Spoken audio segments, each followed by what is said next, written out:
So one of the things that I love most about living here in East Tennessee is all the bodies of water that we have around, from the tributaries and rivers up in the mountains to the bigger lakes that we have spread all across the Knoxville area.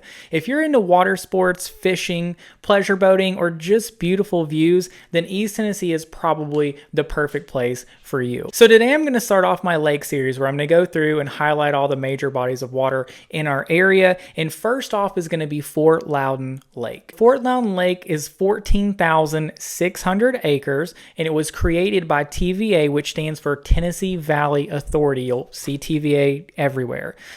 It was created by them in 1943 when they decided to, dam up that section. Now, Fort Loudoun Lake stretches from just above downtown Knoxville all the way down to Fort Loudoun Dam in Lenoir City. Now, once the water goes through the dam and you get to the other side, that's considered Watts Bar Lake. Now let's talk about the different rivers that make up Fort Loudoun Lake. Okay, so like I said, up right above downtown Knoxville, you'll hear what we call forks of the river. Okay, you'll hear forks of the river a lot. I think there's even like a WMA called Forks of the River. But anyways, that's where the Holston and French Broad River meet to form Fort Loudoun Lake. Okay, so both the French Broad and the Holston are fed by much bigger bodies of water, Douglas and Cherokee Lake. And now the French Broad and the Holston, they're still definitely navigable, but they're certainly smaller in relation to, Fort Loudoun, Douglas, or Cherokee. They're more river-like, I guess. As we make our way down Fort Loudoun Lake, about a third of the way, somewhere between like a third and a halfway down, the Little River runs into Fort Loudoun Lake. Now, if you guys have ever spent any time in the Smoky Mountains, especially, around the Townsend side, then you've probably seen the Little River before. So that's right, the Little River runs from the Great Smoky Mountain National Park all the way through Blount County and then runs right into Fort Loudoun Lake. So then as we move down Fort Loudoun Lake, eventually we're going to get basically to the end where the dam is, and you're going to find the canal. Okay, the canal is actually just a pass through to where you can, basically just drive back and forth to Tellico Lake or from Tellico to Fort Loudoun. There's no locking through dams or anything like that. I mean, it's basically you just drive under a bridge. It just kind of seems like that's where the lake goes. So one thing to understand is this is not where Tellico pours in. Okay, Tellico actually pours into Watts Bar Lake. Tellico has its own dam, which ironically is like right near Fort Loudoun Dam. So both Fort Loudoun and Tellico pour into Watts Bar. Okay, and since we're on the topic of dams, I want to go ahead and kind of just talk about it. A lot of people ask me questions all the time about the dams, like, oh, should I be concerned? Does it flood? Yada, yada, yada.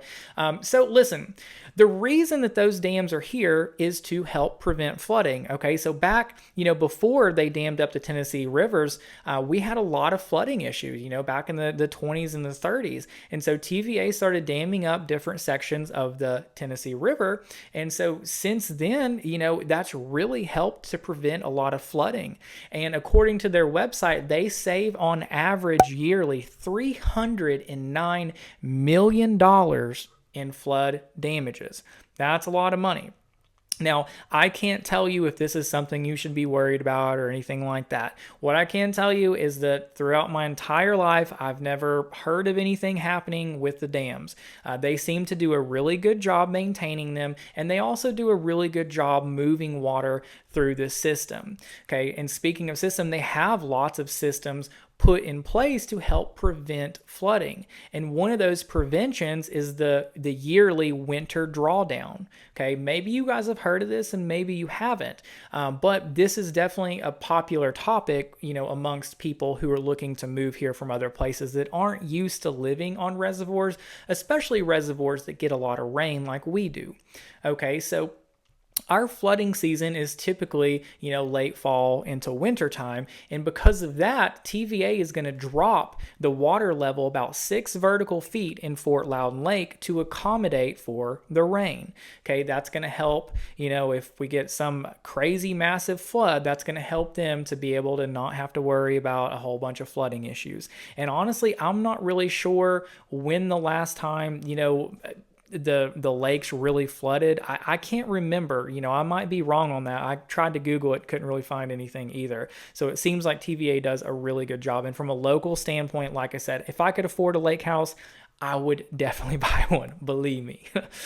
So something else that people are really worried about is when they have that drawdown, a lot of people ask me, they say, Chevy, does that mean that I'm just going to be looking at a mud pit? And absolutely not. Like there are some instances where that'll happen, but it's really going to be relative to how deep, the water is around you, right? So if you live in a cove that's only 5 feet deep, then yeah, that's a good possibility. But the majority of the coves and creeks are going to be a little bit deeper than that. So even if you don't have water directly under your dock, you're still going to be looking out to water.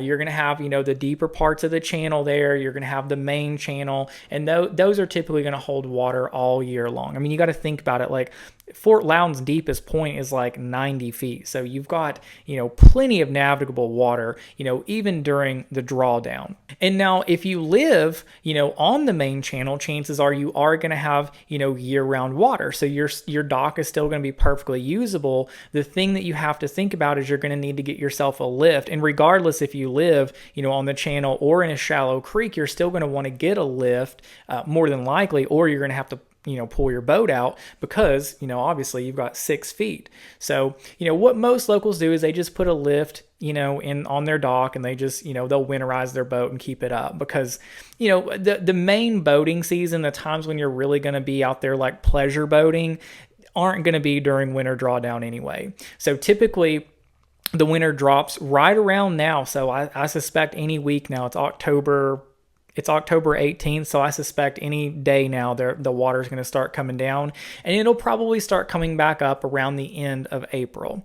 Okay, so like I said, you're going to have plenty of pleasure boating, during the season. And if you're someone like me who likes to use the water during the wintertime, look, I use it to access hunting spots, I use it to fish. Sometimes I might just go on a boat ride, There's still plenty of public access points all across Fort Loudoun Lake. So for me, I like to trailer my boat because I like to hit different parts of the rivers and lakes. So, I might want to fish this section. Well, I can just haul my boat to a boat ramp and just put in right in that section.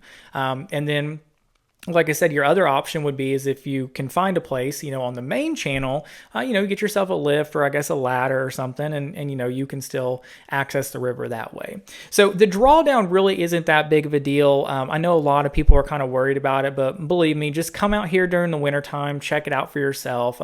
You're still probably going to have really pretty views. And, if you're someone that does want to use, your boat during the wintertime, you're still going to have, different options as well. Now let's talk about river conditions. So a lot of people kind of get thrown off whenever they find out that there's current, coming through our lakes.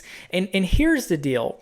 You're not even going to notice it 90% of the time. Right, because the times when you're going to have a lot of current are usually during or right after like a lot of rain, because again, TVA's got to push that water down. It's a river system that flows, right? So when we get a lot of rain, typically the water's going to turn a little muddy. You might have some floaters, some logs, limbs, things like that moving down the system. But the good thing about it is that with that current, it usually will wash out pretty darn quick. So, usually within a day or two, it's going to be back to the same old beautiful lake that you're used to seeing. Okay, and now I want to talk to you guys about different towns to check out whenever you're looking at Fort Loudoun Lake. Okay, so I'm going to basically start in Fort Loudoun, kind of make a little circle around, but I'm going to pull the map up here so you guys can see it. So first off, we're going to start right here in Louisville, and I actually grew up in Louisville. My parents had a home, not on the lake, but we lived in a neighborhood that was on the lake, and it was just wonderful. I mean, that's where I learned how to fish. I learned how to swim. I was always in the woods as a boy. I was very fortunate to grow up there. We weren't rich. It just things were different back then, One of the great things about Louisville is that it's still pretty rural, relatively speaking, to East Tennessee. And you're not too far from Knoxville. So if you see there's this I-40 here, we actually call this Pellissippi. That's what the locals call it. This is one of the major highways that leads from Blount County to Knoxville. And so you can see it's really not that far from Louisville. So, if you're someone who wants, the conveniences of Knoxville, or maybe you work in Knoxville, but you want to live a little bit more rural, then you can be right here in Louisville. And obviously you're close to Maryville as well, which is the same county. Now, if we move down, we get into Friendsville, and I've spent a lot of time in Friendsville. Friendsville is really pretty. It's a little bit more rural as well. Now you are a little bit further away from conveniences here. You have Lenoir City if you're in this lower part, which has some conveniences, and then other than that, you're going to be driving to Maryville. Lots of really nice neighborhoods. You know, Friendsville's great. And then once we get down into Lenoir City, you see that we've got kind of this little section here, you know, of lake properties as well. And like I said, Lenoir City is really nice. You've got a lot of conveniences within Lenoir City, and then also you have West Knoxville, which is the neighboring, you know, town. And if you guys have watched any of my other videos, you know that I love West Knoxville. It's one of, you know, it's one of the most desirable places in East Tennessee by far. Okay, and then once we move up a little bit, we're going to get into Concord, which is part of Farragut. This is one of the most desirable locations in all of East Tennessee. Anytime I've ever taken someone through Concord, they always love it. I mean, it's beautiful. There's tons of community stuff going on, golf courses, marinas, parks, just everything. Concord is really nice. And like I've said in some of my previous videos, the great thing about Concord as well is all the conveniences. I mean, you have the best shopping, the best restaurants. You've got everything, you know, right there in Farragut. And so if we move up, we get into North Shore, and I would kind of just reiterate a lot of the things I said from Concord. Again, it's a wonderful location, very desirable. And then as we get up from Concord, we're going to start getting into that downtown area. And this downtown area is going to be less like pleasure boating and more into the city. So like Neyland Stadium's going to be here. You're going to have Thompson Bowling Arena up there. And it's a really cool area. Don't get me wrong. There's not a ton of housing up there. You do have some condos. And I've actually sold some condos right there. They're kind of high rises. Some of them have boat ramps and like little kayak launches and things like that, which is pretty cool. And the really cool thing about downtown Knoxville is during football season, whenever we have home games, a lot of people will take their boats up the river and they'll all tie up. So there'll be hundreds of boats and just like this awesome tailgating party, you know, on the river. And they've got their own thing, like the Vol Navy. It's awesome. They've got their own flag and everything. So those are pretty much the towns around Fort Loudoun Lake that if you're interested in Fort Loudoun, those are kind of the towns you're going to be wanting to keep an eye on. So now I want to talk about sort of like the overall vibe, like kind of what to expect from Fort Loudoun.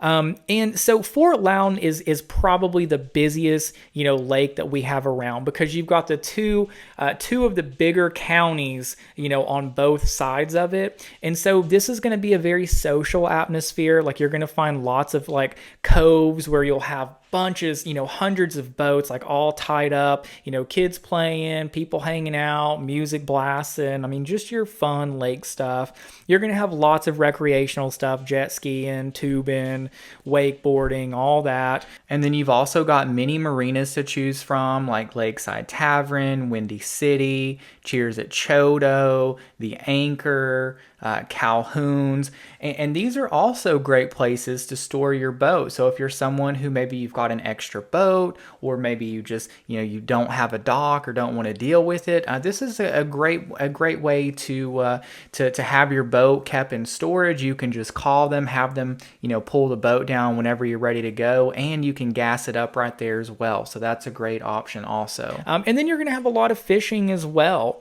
You know, you guys know that I'm a big fisherman, and so I actually spend a lot of time on Fort Loudoun. I mean, this is really where I cut my teeth for pretty much everything. But I've caught some really big catfish. I've caught thousands of crappie, lots of bass. I mean, what a lot of people don't understand is East Tennessee is a wonderful fishery. And in fact, you know, the Bassmaster Classic comes here every single spring. Okay, so if you're into fishing, I mean, just about every freshwater species you'll find, you know, in Fort Loudoun Lake. And you can check out TVA's website and they'll actually show you, you know, what all species you can find in Fort Loudoun. Now, I will tell you this, you know, you will not find me fishing on Fort Loudoun Lake during the summertime after about 12. Okay, if I'm going to go fishing Fort Loudoun during the summertime or the pleasure boating season, you're going to find me like 5 a.m. to like 11:30, and then it's getting a little too busy for me. So just keep that in mind. But wintertime, you know, early spring, late fall, usually you're not going to have too much trouble. You know, most of the boats you're going to see out there then are other fishermen. And then some YouTube channels you can check out if you're, a fisherman like myself. Top Knox Fishing, he's a buddy of mine. All kinds of different fish he catches. Huge striper, huge catfish. Wired for Crappie, Matt's a super solid dude. If you're into pan fishing, he hosts a lot of crappie clubs and crappie tournaments. He's a really good guy, and he can even help you out with your electronics. Catfish Dave, he's kind of funny. A lot of people like him. He's sort of a polarizing character, kind of like Trump. And then Kayak Catfishing, he catches giant catfish out of a freaking kayak. It's awesome. But anyways, now I'm going to move on to pricing and inventory. So I've actually pulled two different numbers here. I did numbers for lake homes that have sold this year and also lake lots that have sold this year. So this is from January 1 until now, which is October 18th. So we've had 50 homes sell with an average price point of around $1.3 million. Of those homes that have sold, 60% of them sold within 30 days on market. Okay, and then for land, we've had 16 lake lots sell this year with an average, with a median sold price of $777,000. And of those lots, 56.3% of them sold within 30 days on market. So those are that's the pricing, what you can kind of expect. If you guys are interested in Fort Loudoun Lake or any of the other lakes, please reach out, let me know. I wanted to say thank you to everyone who's been reaching out to me. I really, really do appreciate it. It's crazy how busy I've been just from YouTube. So y'all are superstars. I really do appreciate you. Thanks for watching. Again, feel free to reach out if you have any questions about anything at all here in East Tennessee.